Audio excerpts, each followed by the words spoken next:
bumuhos ng 26 points para pangunahan ang Eastern Conference leading Cavaliers sa panalo laban sa Brooklyn Nets 110-97.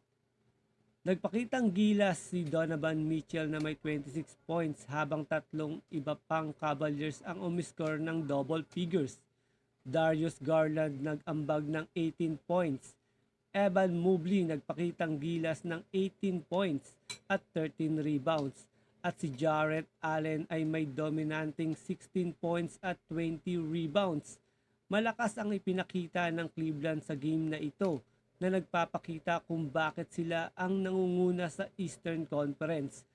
Sa panig ng Nets, si Cam Johnson ang nanguna na may 18 points habang si Keon Johnson ay nagdagdag ng 16 points off the bench.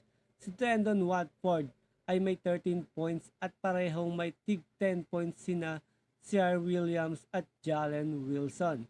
Pero hindi naging sapat ang kanilang efforts